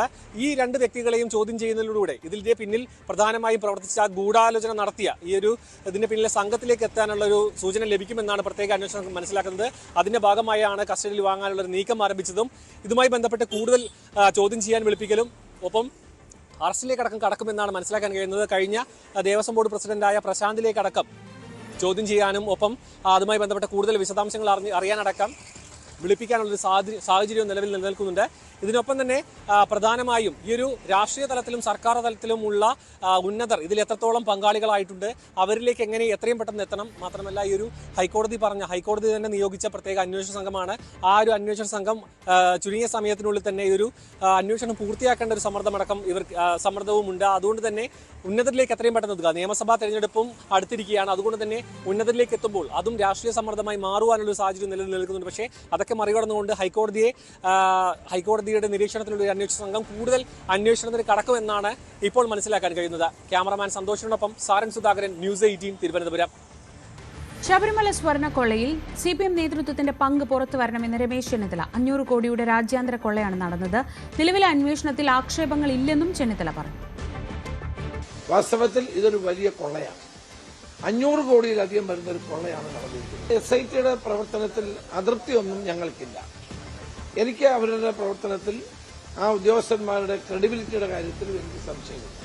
പിന്നെ അന്തർദേശീയ തലത്തിലുള്ള കാര്യങ്ങൾക്ക് അവർക്ക് അന്വേഷിക്കാനുള്ള ജൂറിസ്ഡിക്ഷൻ ഉണ്ടോ എന്നുള്ളത് പരിശോധിക്കപ്പെടേണ്ടതാണ്. അത് SIT തന്നെയാണ് പറയുന്നത്. ഏതായാലും ശരി, ഈ സ്വർണ്ണക്കള്ളക്കടത്തുമായി ബന്ധപ്പെട്ട് ഇതുവരെയുള്ള സംഭവങ്ങൾ പരിശോധിച്ചാൽ സർക്കാരിന്റെ കള്ളക്കളി ഇതിന്റെ പിന്നിലുണ്ട്. പലരെയും രക്ഷിക്കാൻ സർക്കാർ ശ്രമിക്കുകയാണ്. അതുകൊണ്ടാണ് അറസ്റ്റ് ചെയ്യപ്പെട്ട 2 മുൻ ദേവസ്വം ബോർഡ് പ്രസിഡന്റുമാർ അവർക്കെതിരെ ഇതുവരെ ഒരു നടപടിയും പാർട്ടി എടുത്തിട്ടില്ല. എന്തുകൊണ്ടെടുക്കുന്നില്ല? ആ വലിയ ചോദ്യമല്ലേ. ശബരിമല സ്വർണ്ണക്കൊള്ളയിലെ SIT അന്വേഷണം തൃപ്തികരമല്ലെന്ന കോൺഗ്രസ് നിലപാട് കോടതിക്കും ബോധ്യപ്പെട്ടതായി KPCC അധ്യക്ഷൻ സണ്ണി ജോസഫ്. SITയുടെ ചരട് ആഭ്യന്തര വകുപ്പിന്റെ കയ്യിലാണെന്നും സണ്ണി ജോസഫ് വിമർശിച്ചു. ഹൈക്കോടതിയെ അവസാനം പറഞ്ഞ എന്താണ്? നിങ്ങൾ ഞാനും ആ വിധി വായിച്ചിട്ടില്ലേ? ഇത് അന്വേഷണ സംഘത്തിന്റെ മെല്ലപ്പോക്കാണ്. യഥാർത്ഥ നേതൃത്വം വഹിച്ചവരെ ഇപ്പോഴും കണ്ടെത്തിയിട്ടില്ല. കോടതി പറഞ്ഞു ഉന്നതന്മാരിനിയും ഇതിൽ ഉൾക്കൊണ്ടിട്ടുണ്ട്, അവരെ പിടിക്കാനുണ്ട്. അതിനേക്കാൾ ഉപരിയായിട്ട് ഒരു മോഷണ കേസാണല്ലോ ഇത്. ആത്യന്തികമായിട്ട് സംഘടിത മോഷണം, ഗൂഢാലോചന, അതെല്ലാം ഉണ്ട്. എവിടെ പോയി നഷ്ടപ്പെട്ട സ്വർണം? വീണ്ടെടുക്കണ്ടേ? SITയുടെ അന്വേഷണം പൂർണ്ണ തൃപ്തിയല്ലെന്ന് ആദ്യം പറഞ്ഞത് ഒരുപക്ഷെ ഞങ്ങളായിരിക്കും, അല്ലെങ്കിൽ ഞാൻ തന്നെ പറഞ്ഞിട്ടുണ്ട്. നിങ്ങളോട് മാധ്യമങ്ങളുടെ ചോദ്യത്തിന് പറഞ്ഞിട്ടുണ്ട് SIT അന്വേഷണം പൂർണ്ണ സംതൃപ്തിയുള്ളതല്ല. കാരണം അതിൽ കേരള സർക്കാരിന്റെ ആഭ്യന്തര വകുപ്പിന്റെ ചരടുണ്ട് അവരുടെ പിന്നിൽ. അതുകൊണ്ടാണ് അതിൽ പൂർണ്ണ സംതൃപ്തിയില്ല എന്ന് കോടതിയും പറഞ്ഞിട്ടുണ്ട്. കോടതി വിധിയിലെ വാക്യങ്ങൾ അത് തന്നെയല്ലേ. കൊച്ചി മേയർ സ്ഥാനം വീതം വെക്കാൻ കോൺഗ്രസ് 2.5 വർഷം വീതം പങ്കിടാനാണ് ആലോചന. ദീപ്തി മേരി വർഗീസ്, ഷൈനി മാത്യു, VK മിനിമോൾ എന്നീ പേരുകളാണ് പരിഗണനയിൽ. വൈകിട്ട് ചേരുന്ന കോൺഗ്രസ് പാർലമെന്ററി പാർട്ടി യോഗം കൌൺസിലർമാരുടെ അഭിപ്രായം തേടും. DCC തലത്തിൽ തന്നെ ചർച്ചകൾ നടത്തി തീരുമാനമെടുക്കാനാണ് KPCC നൽകിയിട്ടുള്ള നിർദ്ദേശം. കൊച്ചി കോർപ്പറേഷൻ തെരഞ്ഞെടുപ്പിൽ മേയർ ആരാകണമെന്നതിനെ സംബന്ധിച്ച് ഇനിയും കോൺഗ്രസിൽ ഒരു തീരുമാനത്തിലേക്ക് എത്താനായിട്ട് സാധിച്ചിട്ടില്ല. 3 പേരുകൾ സജീവമായിട്ട് പരിഗണിക്കുന്നുണ്ട്. ദീപ്തി മേരി വർഗീസ്, അതോടൊപ്പം തന്നെ VK മിനിമോൾ, ഒപ്പം ഷൈനി മാത്യു. 3 പേരുകളാണ് സജീവമായിട്ട് പരിഗണനയിലുള്ളത്. ലത്തീൻ സഭ 2 പേരുകൾ മുന്നോട്ട് വയ്ക്കുന്നു. ലത്തീൻ സഭ VK മിനിമോളെയും അതോടൊപ്പം തന്നെ ഷൈനി മാത്യുവിനെയും പിന്തുണയ്ക്കുന്നതോടുകൂടിയാണ് ഇതിൽ കുറച്ച് ഈ രീതിയിലേക്ക് സമ്മർദ്ദം, കോൺഗ്രസിന് തന്നെ സമ്മർദ്ദം വരുന്നത്. പാർട്ടിയിൽ പലരും തന്നെയും ഈ രീതിയിൽ സഭ സമ്മർദ്ദം ചെലുത്താമോ എന്നൊരു മറുചോദ്യമെല്ലാം തന്നെ തിരിച്ച് ചോദിക്കുന്നുണ്ട്. ഏതായാലും ദീപ്തി മേരി വർഗീസിന്റെ പേരിന് ആദ്യ പരിഗണനയുണ്ടായിരുന്ന സാഹചര്യത്തിൽ നിന്ന് കുറച്ച് ആ കാര്യങ്ങൾ മാറിയിട്ടുണ്ട്. VK മിനിമോളും അതോടൊപ്പം തന്നെ ഷൈനി മാത്യുവിന്റെ പേരുകൾ കൂടി ഉയർന്നു വന്നതോടെയാണ് ഇതിൽ VK മിനിമോളിന് കുറച്ചുകൂടി പ്രാധാന്യം നൽകണമെന്ന രീതിയിൽ തെരഞ്ഞെടുക്കപ്പെട്ട കൌൺസിൽ അംഗങ്ങൾക്കകത്ത് ഒരു ആശയരൂപീകരണം നടന്നിട്ടുണ്ട്. കാരണം അവർക്ക് കൌൺസിൽ കൂടുതൽ ഒരു പ്രായോഗികതയുണ്ട് എന്നതെല്ലാം തന്നെ ചൂണ്ടിക്കാണിക്കുകയും ചെയ്യുന്നു. എന്നാൽ അതേസമയം തന്നെ പാർട്ടിയിൽ കുറച്ചുകൂടി KPCC ജനറൽ സെക്രട്ടറി സ്ഥാനത്തുള്ള ദീപ്തി മേരി വർഗീസിനോട് കുറെ കൂടി പാർട്ടി സ്ഥാനം മുതിർന്നതാണ്. കുറെ നാളുകളായിട്ട് പാർട്ടിയുടെ സമരരംഗങ്ങളിൽ അടക്കം സജീവമാണ്. മുൻ കൌൺസിലർ. അപ്പോൾ ദീപ്തി മേരിയുടെ വർഗീസിനും തുല്യ പ്രാധാന്യം നൽകണമെന്ന ആവശ്യമുയരുന്നു. ഇതിൽ ഒരുപക്ഷെ സാധ്യമാകുന്നത് ടേം അടിസ്ഥാനത്തിൽ ഈ കൌൺസിൽ സ്ഥാനങ്ങൾ വീതം വയ്ക്കാനുള്ള ഒരു സാധ്യതയുണ്ട്. അതിൽ ദീപ്തി മേരി വർഗീസും VK മിനിമോളും ഒരു സജീവമായിട്ട് പരിഗണിക്കപ്പെടുന്നതാണ്. ഇനി ഷൈനി മാത്യുവിന്റെ പേര് പലരും തന്നെ പശ്ചിമ കൊച്ചിക്ക് ഒരു പരിഗണന വേണം എന്ന രീതിയിൽ തന്നെ ചൂണ്ടിക്കാണിക്കപ്പെടുമ്പോൾ ഇനി ആ രീതിയിലേക്ക് 3 പേരുണ്ടാകുമോ എന്നതടക്കമുള്ള കാര്യങ്ങളാണ് ഇപ്പോൾ ചോദ്യമായി വരുന്നത്. ഇന്ന് വൈകിട്ട് കൌൺസിൽ അംഗങ്ങളുടെ ഒരു യോഗം വിളിച്ചു ചേർത്തിട്ടുണ്ട്. വരും ദിവസങ്ങൾക്കകം തന്നെ തീരുമാനമുണ്ടാക്കണമെന്നതാണ് പാർട്ടി നൽകിയിരിക്കുന്ന നിർദ്ദേശം. DCC നേതൃത്വം ഇതിൽ നിർണായക തീരുമാനമെടുക്കണമെന്നും നിർദ്ദേശം നൽകിയിട്ടുണ്ട്. ഏതായാലും ഹൈബി ഈഡൻ MP അടക്കമുള്ളവരുടെ തീരുമാനങ്ങൾ ഇതിൽ വളരെ നിർണായകമാണ്. വലിയ തർക്കങ്ങളില്ലാതെ എത്രയും പെട്ടെന്ന് മേയർ സ്ഥാനാർത്ഥിയിലേക്ക് എത്താനാണ് പാർട്ടി നൽകിയിരിക്കുന്ന നിർദ്ദേശം. അല്ല എങ്കിൽ ഭൂരിപക്ഷം കിട്ടിയിട്ടും ഇങ്ങനെ ഒരു സ്ഥാനത്തെ ചൊല്ലിയുള്ള തർക്കങ്ങൾ പാർട്ടിക്ക് തന്നെ അവമതിപ്പുണ്ടാക്കും എന്ന് തന്നെയാണ് പാർട്ടി നേതൃത്വവും വിലയിരുത്തുന്നത്. കൊച്ചിയിലെ മേയർ ആരെന്നതിൽ ജില്ലാ നേതൃത്വം തീരുമാനമെടുക്കുമെന്ന് KPCC അധ്യക്ഷൻ സണ്ണി ജോസഫ്. അതിന് വേണ്ടപ്പെട്ട ആളുകളെ നിയോഗിച്ചിട്ടുണ്ട്. ആവശ്യമെങ്കിൽ മാത്രം സംസ്ഥാന നേതൃത്വം ഇടപെടുമെന്നും സണ്ണി ജോസഫ് പറഞ്ഞു. പാർട്ടിയോടെ തീരുമാനിക്കേണ്ടത്. എറണാകുളം DCC ഇവിടുത്തെ നേതാക്കന്മാർക്കും കൗൺസിലർമാർക്കും അതിനുള്ള ചുമതലയുണ്ട്. അവരത് സമയത്ത് ഉചിതമായ തീരുമാനമെടുക്കും. അത് ഞാനും പേപ്പറിൽ നിന്നുണ്ട്. ഞാനൊരു പേരിലും ചർച്ച ചെയ്യും. ഞാൻ പങ്കാളിയല്ല. ഒന്നുമില്ല, ഒരാശങ്കയില്ല. വളരെ അന്ന് ആലോചിച്ചിട്ടില്ല. ഞാനതിൻ്റെ അകത്ത് എനിക്കറിയില്ല. I M not informed at all. പൂർണ്ണ നിയന്ത്രണം എന്നല്ല, ഇവിടെ നേതാക്കന്മാരെല്ലാവരും ഉണ്ട്. പ്രതിപക്ഷ നേതാവുണ്ട്, KPCC ഭാരവാഹികളുണ്ട്, DCC ഉണ്ട്. ആവശ്യമെങ്കിൽ മാത്രമേ നമ്മളൊക്കെ ചർച്ച ചെയ്യുന്നു. അന്ന് ഞാനറിയില്ല. I M not informed. വിജയാഘോഷത്തിനിടെ പാർട്ടി ഓഫീസുകൾക്ക് നേരെ കല്ലേറുണ്ടായതിനെ ചൊല്ലി പെരിന്തൽമണ്ണയിൽ CPM മുസ്ലിം ലീഗ് പോര്. UDFന്റെ വിജയാഘോഷത്തിനെത്തിയവരാണ് അക്രമത്തിന് തുടക്കമിട്ടതെന്ന് CPM ആരോപിക്കുമ്പോൾ വടകരയിലെ കാഫിർ സ്ക്രീൻഷോട്ട് പോലെയുള്ള കള്ളപ്രചാരണമാണിതെന്നാണ് UDFന്റെ മറുപടി. മുസ്ലിം ലീഗ് ഓഫീസിന് നേരെ കല്ലെറിഞ്ഞ 5 CPM പ്രവർത്തകരെ പിടികൂടിയ സാഹചര്യത്തിൽ UDF ഹർത്താൽ പിൻവലിച്ചു. ഇന്നലെ വൈകുന്നേരം UDFന്റെ വിജയാഘോഷത്തിനിടെ മുസ്ലിം ലീഗ് പ്രവർത്തകർ CPM ഏരിയ കമ്മിറ്റി ഓഫീസിന് നേരെ കല്ലെറിഞ്ഞുവെന്നാണ് CPMന്റെ ആരോപണം. തുടർന്ന് LDF പ്രവർത്തകർ നഗരത്തിൽ നടത്തിയ പ്രതിഷേധ പ്രകടനത്തിനിടെയാണ് ലീഗ് ഓഫീസിന് നേരെ കല്ലേറുണ്ടായത്. സ്ഥലത്തെത്തിയ MLA നജീബ് കാന്തപുരം അടക്കമുള്ള UDF നേതാക്കൾ റോഡ് ഉപരോധിക്കുകയും ഇന്ന് ഹർത്താൽ പ്രഖ്യാപിക്കുകയും ചെയ്തു. എന്നാൽ മണിക്കൂറുകൾക്കകം മുസ്ലിം ലീഗ് ഓഫീസിന് കല്ലെറിഞ്ഞ 5 LDF പ്രവർത്തകരെ പോലീസ് പിടികൂടിയതോടെ ജനങ്ങളുടെ ബുദ്ധിമുട്ട് മുൻനിർത്തി ഹർത്താലിൽ നിന്ന് പിന്മാറുകയാണെന്ന് UDF പ്രഖ്യാപിച്ചു. CPM ഓഫീസിന് നേരെ UDF ആക്രമണമുണ്ടായി എന്നത് വടകരയിലെ കാഫിർ സ്ക്രീൻഷോട്ട് പോലെയുള്ള കള്ളപ്രചാരണമാണെന്നും MLA നജീബ് കാന്തപുരം വളരെ ഗൂഢാലോചന നടത്തി ഒരു കാഫിർ സ്ക്രീൻഷോട്ട് പണ്ട് ഉണ്ടാക്കിയ പോലെ ഒരു ഗൂഢാലോചന നടത്തി ഒരു വ്യക്തി ഫേസ്ബുക്കിൽ ഒരു പച്ച നുണ പ്രചരിപ്പിച്ചു. CPMന്റെ ഓഫീസിന് നേരെ കല്ലേറുണ്ടായി എന്നതായിരുന്നു ആ നുണ.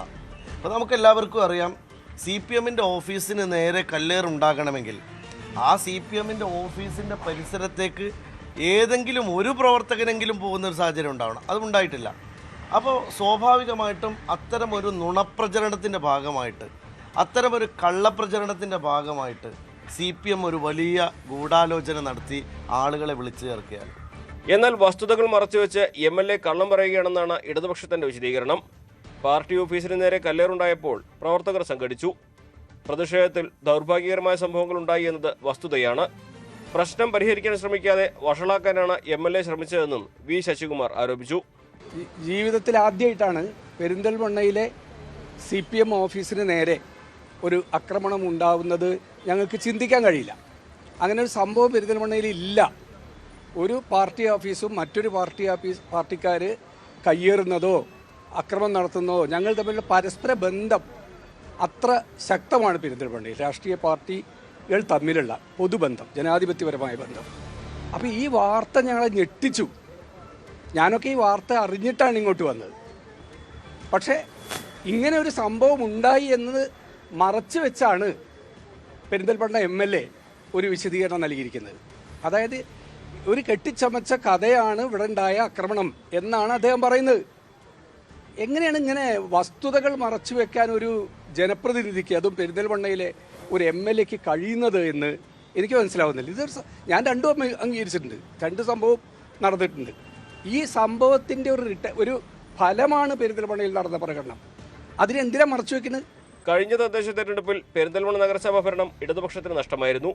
30 വർഷത്തിനു ശേഷമാണ് പെരിന്തൽമണ്ണ നഗരസഭ UDF വിജയിക്കുന്നത്. ഇതിന്റെ വിജയാഘോഷത്തിനിടെയാണ് പാർട്ടി ഓഫീസുകൾക്ക് നേരെ കല്ലേറടക്കമുള്ള അനിഷ്ട സംഭവങ്ങൾ നടന്നത്. ന്യൂസ് 18 മലപ്പുറം. പെരിന്തൽമണ്ണയിലെ അക്രമം CPMന്റെ പരാജയ വിഭ്രാന്തി മൂലമെന്ന് മുസ്ലിം ലീഗ് ജനറൽ സെക്രട്ടറി PMA സലാം. ഹാലിളകിയ CPM അക്രമം അഴിച്ചുവിടുന്നു. CPM പ്രവർത്തകരാണ് പിടിയിലായത്.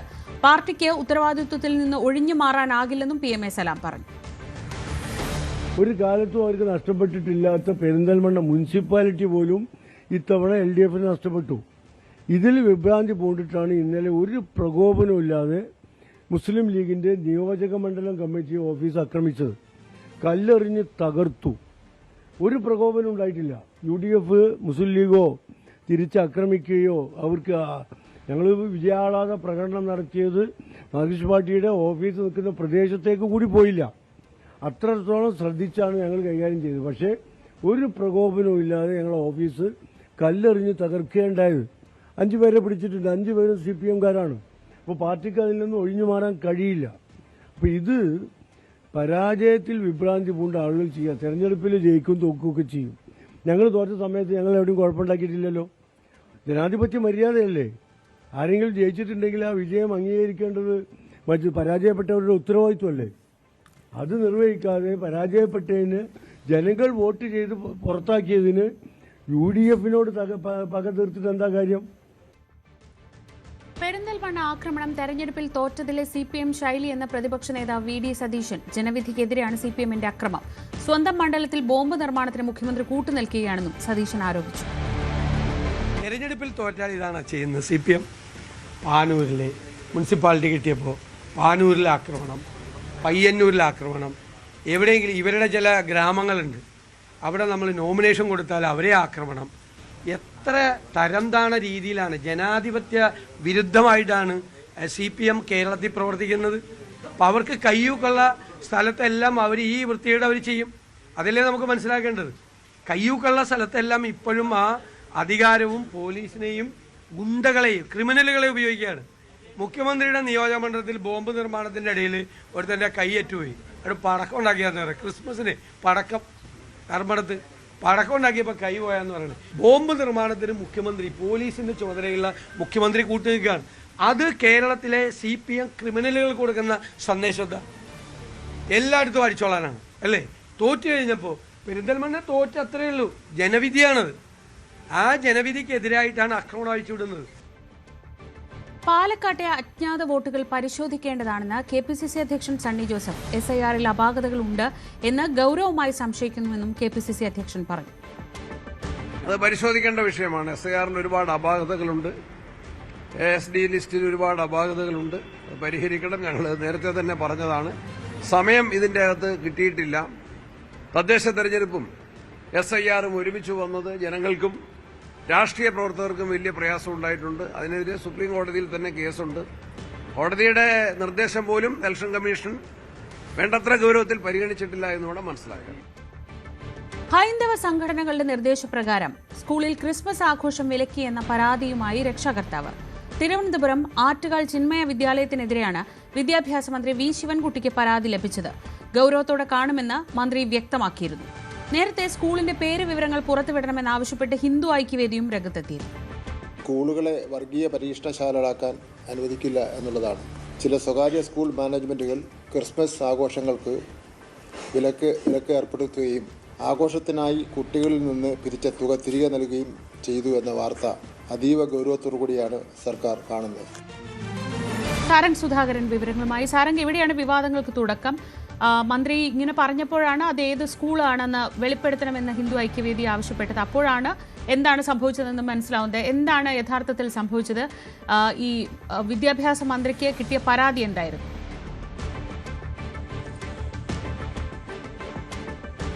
ശ്രീജ, ഇത്തരത്തിലൊരു വിഷയം കഴിഞ്ഞ ദിവസമായിരുന്നു ഉരുത്തിരിഞ്ഞു വന്നത്. അതായത് കേരളത്തിൽ തന്നെ പല വിദ്യാഭ്യാസ സ്ഥാപനങ്ങളിലും ഈ ഒരു ക്രിസ്മസ് ആഘോഷവുമായി ബന്ധപ്പെട്ട് അത് നടത്താതിരിക്കാനുള്ളൊരു നീക്കം നടക്കുന്നുണ്ട്. അത്തരത്തിലുള്ള ഒരു നീക്കം എന്ത് വില കൊടുത്തും തടയും, ഒപ്പം അങ്ങനെ നടപടി അടക്കം ഉണ്ടാകും ഇത്തരത്തിൽ സ്കൂളുകൾക്കെതിരെ എന്ന് വിദ്യാഭ്യാസ മന്ത്രി വ്യക്തമാക്കിയിരുന്നു. അതായത് ഉത്തരേന്ത്യയിലടക്കം നടക്കുന്ന ഈ ഒരു ക്രിസ്മസ് ആഘോഷത്തിന് വിലക്കേർപ്പെടുത്തുന്ന തരത്തിലേക്കുള്ള ഒരു പ്രവണത കേരളത്തിലേക്ക് കൊണ്ടുവരാൻ അനുവദിക്കില്ല എന്ന ശക്തമായ നിലപാടായിരുന്നു വിദ്യാഭ്യാസ മന്ത്രി അടക്കം എടുത്തത്.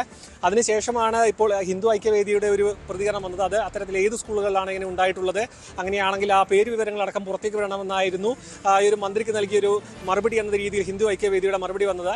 അതിനുശേഷമാണ് ഇപ്പോൾ അത്തരത്തിലല്ല ഈ ഒരു പരാതി അടക്കമുണ്ട്. അതായത് ഈ ഒരു ചിന്മയ സ്കൂളിലടക്കം ഇങ്ങനെ ക്രിസ്മസ് ആഘോഷം നടത്തുന്നതിൽ വിലക്കേർപ്പെടുന്ന തരത്തിലേക്ക് കാര്യങ്ങൾ എത്തിയിട്ടുണ്ട് എന്ന തരത്തിൽ വിവരങ്ങൾ സ്കൂളുകളുടെ അടക്കം പേര് വെളിപ്പെടുത്തിക്കൊണ്ട് രക്ഷാകർത്താവ് അടക്കം രംഗത്തേക്ക് വന്നിരിക്കുന്നത്. ഇത് ഒരു ഒറ്റപ്പെട്ട സംഭവമായിട്ടല്ല വിദ്യാഭ്യാസ മന്ത്രി അടക്കം കൃത്യമായി നിലപാടെടുത്തിരിക്കുന്നത്. കേരളത്തിലെ പലയിടങ്ങളിലും ഇങ്ങനെ ഒരു സംഭവം നടക്കുന്നുമുണ്ട്. കാരണം നമുക്കറിയാം കേരളത്തിലെ എല്ലാ സ്കൂളുകളിലും ഓണമായിക്കോട്ടെ, ക്രിസ്മസ് ആയിക്കോട്ടെ, മറ്റ് എല്ലാ ആഘോഷങ്ങളും അത്ര ഒരു തരത്തിലുള്ള ഒരു വിഭാഗീയതയും ഇല്ലാത്ത രീതിയിൽ ആഘോഷിക്കുന്ന ഒരു സാഹചര്യം വർഷങ്ങളായിട്ടുള്ളതാണ്. അതിലേക്ക് വിഷം കലർത്തുന്ന തരത്തിലേക്ക് ഇങ്ങനെ ക്രിസ്മസ് ആഘോഷം വിലക്കേർപ്പെടുത്തുന്ന ഒരു പ്രവണത അനുവദിക്കില്ല. അത് സ്വകാര്യ സ്കൂളുകളായിക്കോട്ടെ, ഇത്തരത്തിലുള്ള ചിന്മയ പോലെയുള്ള സ്കൂളുകളായിക്കോട്ടെ, അവിടെയൊന്നും അനുവദിക്കില്ല എന്നൊരു കർശന നിലപാടെടുത്തിരുന്നു. അതിനിടയിലാണ് ഈ ഒരു ഹിന്ദി ഐക്യവേദിയുടെ പരാമർശവും പിന്നെ രക്ഷകർത്താവ് രംഗത്തേക്ക് വരികയും ചെയ്തത്. വിദ്യാഭ്യാസ വകുപ്പുമായി ബന്ധപ്പെട്ട് ഇതിനു മുൻപും ഇത്തരത്തിലുള്ള ഒരു വർഗീയ പ്രശ്നങ്ങൾ, അതായത് വർഗീയ ചുവയുള്ള പ്രശ്നങ്ങൾ ഇതിനു മുൻപും ഹിജാബ് വിഷയത്തിലടക്കം ഉണ്ടായിരുന്നു. അത്തരത്തിലൊരു കാര്യങ്ങളിലേക്ക് എത്തിയിട്ടില്ല എങ്കിൽ പോലും ഇത് ഒരു മുന്നറിയിപ്പ് എന്ന തലത്തിൽ ഇത്തരത്തിൽ ഒരു ആഘോഷം നടത്താതിരിക്കാനുള്ള ചില സ്കൂളുകളുടെ പ്രവണതയെ മുൻകൂട്ടി കണ്ടുകൊണ്ടാണ് ഈ ഒരു വിദ്യാഭ്യാസ മന്ത്രി കഴിഞ്ഞ ദിവസം ഇതിലൊരു പ്രതികരണം നടത്തിയത്. അതിലാണ് ഇപ്പോൾ കൂടുതൽ വെളിപ്പെടുത്തൽ വരുന്നത്. സ്കൂളിലെ പേരടക്കം വെളിപ്പെടുത്തിക്കൊണ്ടാണ് ഇപ്പോൾ പരാതിയുമായി രംഗത്ത് വന്നിരിക്കുന്നത്. കാരണം ചിന്മയ പോലെയുള്ള സ്കൂളിൽ നിരവധി കുട്ടികൾ പഠിക്കുന്നതാണ്. ആ ഒരു സ്കൂളിലടക്കം ഈ ഒരു ആഘോഷങ്ങളിൽ നിന്ന് കുട്ടികളടക്കം മാറ്റി നിർത്തുക, ആഘോഷങ്ങൾ ഇല്ലാതാക്കുക, അതൊരു മറ്റൊരു വിഭാഗത്തിന്റെ മാത്രം ആഘോഷമാക്കി മാത്രം കുട്ടികളെ കാണിക്കുക എന്ന തരത്തിലേക്കുള്ള ഒരു വർഗീയ ചുവയുള്ള രീതികൾ ഒന്നും അനുവദിക്കില്ല എന്നൊരു നിലപാടെടുത്തിരുന്നു. അതിലിനി കൂടുതൽ പ്രതികരണങ്ങൾ, ഈ ഒരു സ്കൂളിന്റെ അടക്കം പരാതിയുമായി രക്ഷിതാവ് അടക്കം രംഗത്ത് വന്നതിന്റെ സാഹചര്യത്തിൽ ഇനി ഇതിൽ എന്ത് നടപടിയും എന്ത് വിശദീകരണമായിട്ടായിരിക്കും വിദ്യാഭ്യാസ മന്ത്രി വരിക, അതിൽ എന്ത് നടപടികളിലേക്ക് കടക്കുമെന്ന കാര്യം ഇനിയും നമുക്ക് മനസ്സിലാക്കേണ്ടതുണ്ട്. നിലവിൽ ഈ ഒരു രക്ഷിതാവിന്റെ പരാതിയാണ് ഒരു സ്കൂളിലെ മാത്രമാണ് പുറത്തേക്ക് വന്നിരിക്കുന്നത്. ഇത്തരത്തിൽ കേരളത്തിൽ മറ്റ് പല സ്ഥലങ്ങളിലും ഇങ്ങനെ സംഭവം ഉണ്ടായിട്ടുണ്ടോ എന്ന് വിദ്യാഭ്യാസ വകുപ്പ് അടക്കം പരിശോധിച്ചു വരികയാണ്. ശ്രീജ. ശരി, സാരംഗ് സുധാകരനാണ് വിവരങ്ങൾ നൽകിയത് തിരുവനന്തപുരത്ത്. KSRTC ബസ് തടഞ്ഞ സംഭവത്തിൽ തിരുവനന്തപുരത്തെ മുൻ മേയർ ആര്യ രാജേന്ദ്രനും സച്ചിൻ ദേവ് MLAയ്ക്കും നോട്ടീസ്. KSRTC ഡ്രൈവർ യദു നൽകിയ സ്വകാര്യ അന്യായ ഹർജിയിലാണ് നോട്ടീസ്. സാരംഗ് തന്നെ വിവരങ്ങൾ നൽകും. സാരംഗ്, ഇരുവരെയും ഒഴിവാക്കി യദുവിന് മാത്രം നോട്ടീസ് വന്നത് ഏറെ ചർച്ചയായിരുന്നു തെരഞ്ഞെടുപ്പിന് മുൻപായി. ഇപ്പോൾ ഇരുവർക്കും യദുവിന്റെ പരാതിയിൽ നോട്ടീസ് ലഭിച്ചിരിക്കുകയാണ്. എന്തൊക്കെയാണ് വിശദാംശങ്ങൾ?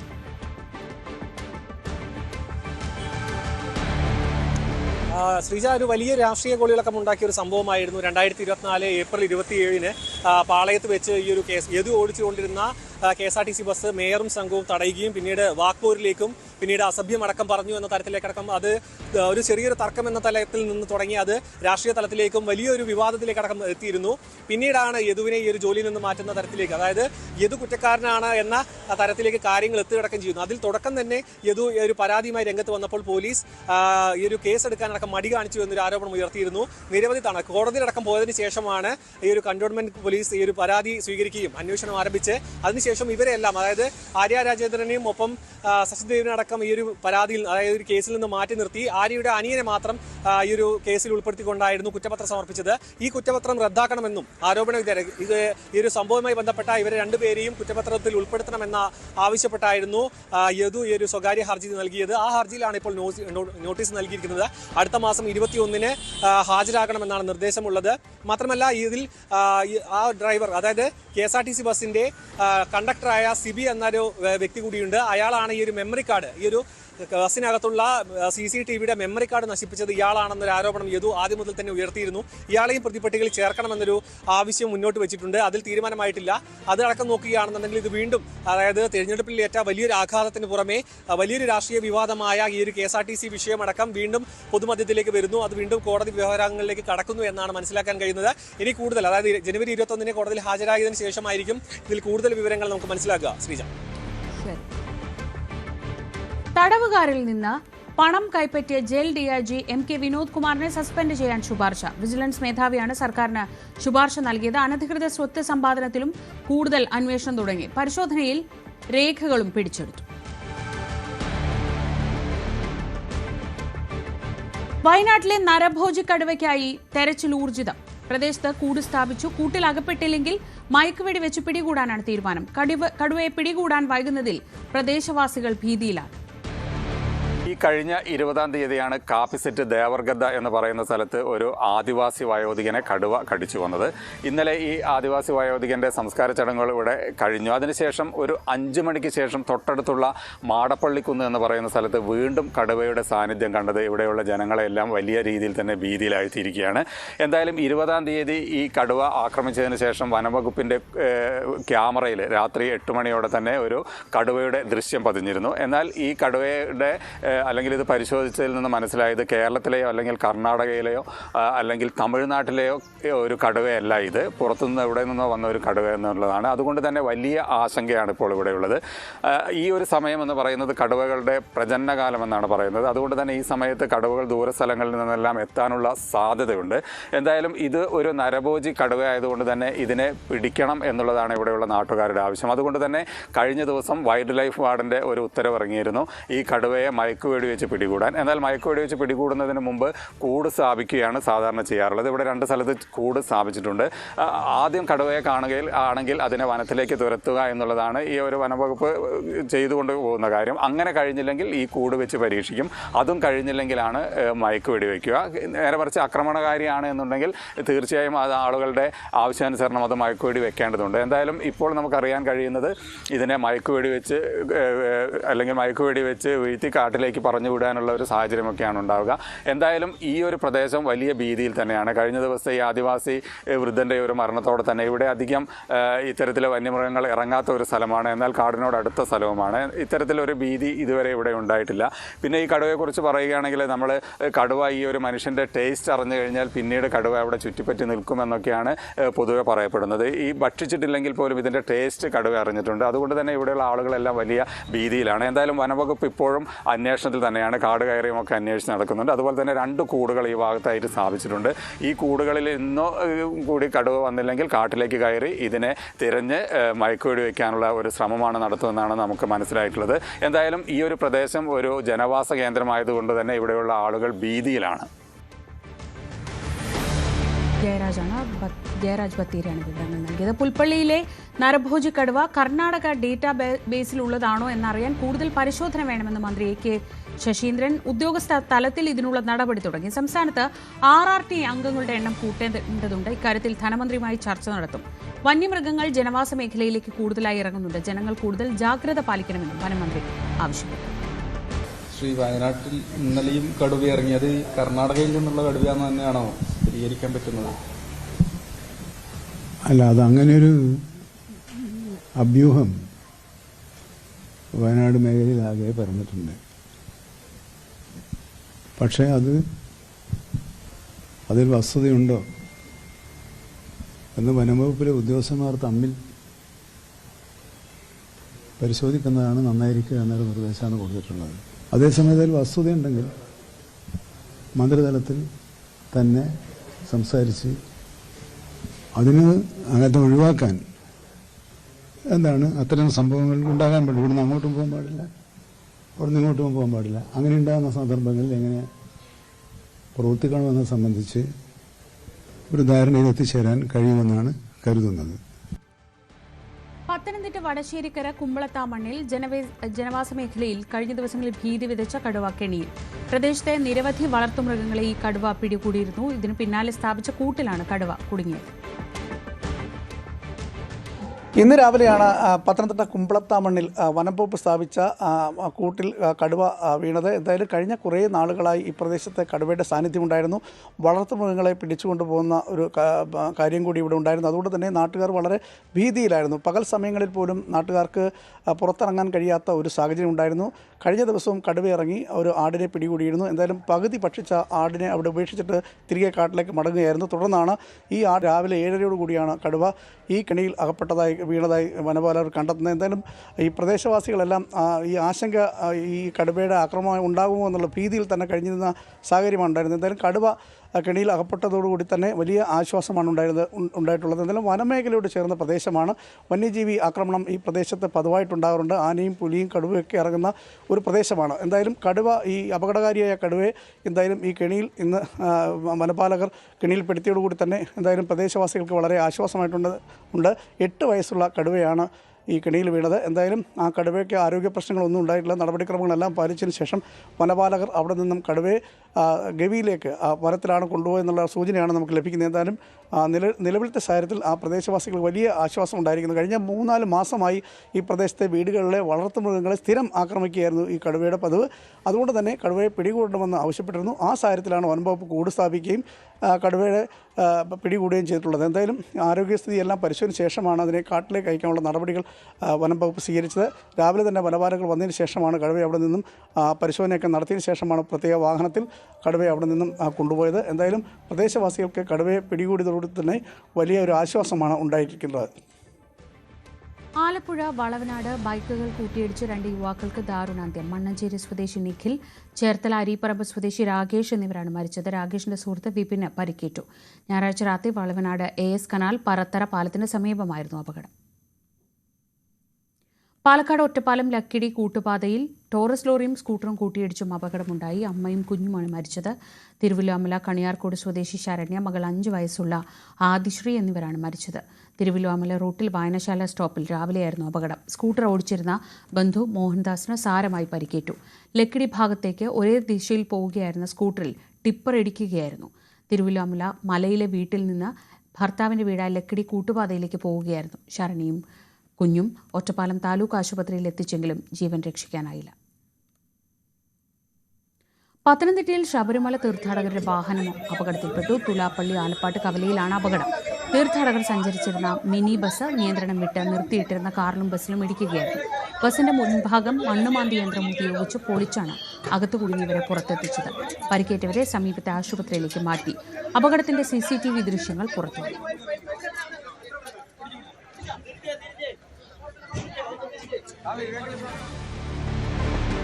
ഇന്നത്തെ സ്വർണ്ണ നിരക്ക് നോക്കാം. കവിത ഗോൾഡ് ആൻഡ് ഡയമണ്ട്സ് ഇന്നത്തെ സ്വർണം വെള്ളി നിരക്കുകൾ നിങ്ങൾക്കായി സമർപ്പിക്കുന്നത് Kavitha gold and diamonds, the versatile jewellery. സ്വർണം 22 ക്യാരറ്റ് ഗ്രാമിന് 12,400 രൂപ, പവന് 99,200 രൂപ. 18 ക്യാരറ്റ് ഗ്രാമിന് 10,260 രൂപ, പവന് 82,080 രൂപ. വെള്ളി ഗ്രാമിന് 218 രൂപ, കിലോഗ്രാമിന് 2,18,000 രൂപ. കവിത ഗോൾഡ് ആൻഡ് ഡയമണ്ട്സ് ഇന്നത്തെ സ്വർണം വെള്ളി നിരക്കുകൾ നിങ്ങൾക്കായി സമർപ്പിച്ചത് Kavitha gold and diamonds, the versatile jewellery. പകൽ വാർത്ത പൂർണ്ണമാവും. ഇനി സ്പോട്ട് ലൈവ് കാണാം.